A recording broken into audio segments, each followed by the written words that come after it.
11 जुलाई से 9 अगस्त तक सावन का महीना रहता है। इसी बीच आपने कई लोगों को कांवड़ यात्रा में हरिद्वार जाते हुए देखा होगा। लेकिन क्या आप जानते हैं कि कांवड़ यात्रा में तमाम जगहों से आए हुए लोग आखिर हरिद्वार ही क्यों जाते हैं और इन लोगों को कांवड़िया क्यों कहा जाता है?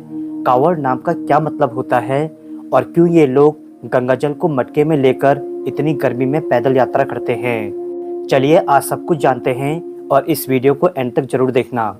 सबसे पहले हम कांवड़ शब्द को समझते हैं, जिसका अर्थ कंधे पर रखा हुआ बोझ होता है। प्राचीन काल में जब लोग पानी के घड़े या अन्य भारी सामानों को अपने कंधे पर ढोते थे तो उसे संस्कृत में कांवड़ कहा जाता था।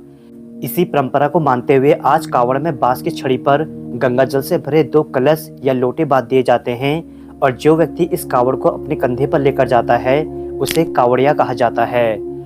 कांवड़ बेसिकली भगवान शिव को अर्पित है, जो कि हर साल सावन के महीने में शुरू होता है, क्योंकि धार्मिक मान्यताओं के अनुसार समुद्र मंथन के समय जब भगवान शिव ने कालकेटु या हलाहल विष को पी लिया था तो देवताओं ने भी इस विष की तीव्रता को कम करने के लिए भगवान शिव को गंगा जल से नहलाया था। तभी से ये परंपरा चले आ रही है।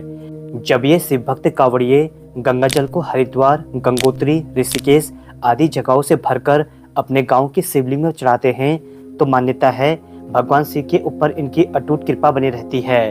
वहीं जो कांवड़िया जितना ज्यादा जल अपने गांव के शिवलिंग में चढ़ाता है तो उस पर भगवान शिव की असीम कृपा बनी रहती है।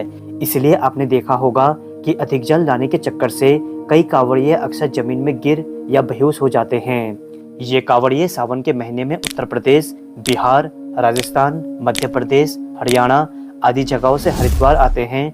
अब हरिद्वार ये इसलिए आते हैं क्योंकि गंगा नदी का पवित्र जल हरिद्वार से लेना ही सबसे अच्छा माना जाता है। कांवड़ यात्रा के भी कुछ रूल्स होते हैं। नंबर 1, यदि कोई व्यक्ति कांवड़ लेने जाता है तो उसके मन में भोलेनाथ के प्रति सच्ची श्रद्धा होनी चाहिए। नंबर 2, कांवड़ लाने वाले व्यक्ति का स्वभाव शांत, निर्मल और प्रेम का होना चाहिए। नंबर 3, जब वो व्यक्ति कांवड़ यात्रा में हो तो उसने सात्विक भोजन किया होना चाहिए। नंबर 4, कांवड़ वाले व्यक्ति ने कोई भी नशा, मदिरापान, चरस, गांजा आदि नहीं किया होना चाहिए। नंबर 5, कांवड़ यात्रा के समय उस व्यक्ति ने पैदल ही यात्रा करनी चाहिए, क्योंकि यदि वह व्यक्ति कांवड़ ले जाते समय किसी से भी लिफ्ट मांगता है या गाड़ी में सवार होकर ले जाता है तो उसकी कांवड़ यात्रा फेक मानी जाती है। क्योंकि दोस्तों आज से यदि हम 50 साल पहले की कांवड़ यात्रा की बात करें तो उस जमाने के कांवड़ ले जाने वाले व्यक्ति पैदल मार्ग से ही कांवड़ ले जाते थे, जिनके मन में कोई भी पाप, गुंडागर्दी, नशा आदि नहीं होता था और वो यात्रा रियल कांवड़ यात्रा मानी जाती थी। इसलिए दोस्तों जो भी कांवड़ यात्रा में है तो उसे इन 5 नियमों का पालन जरूर करना चाहिए ताकि उसकी कांवड़ यात्रा सफल हो सके। कांवड़ यात्रा के बारे में जानकर आपको कैसा लगा कमेंट में प्लीज जरूर बताएं और इस वीडियो को शेयर जरूर करें जिन्हें कांवड़ यात्रा के बारे में नहीं पता है। तो दोस्तों आज के इस एपिसोड में बस इतना ही।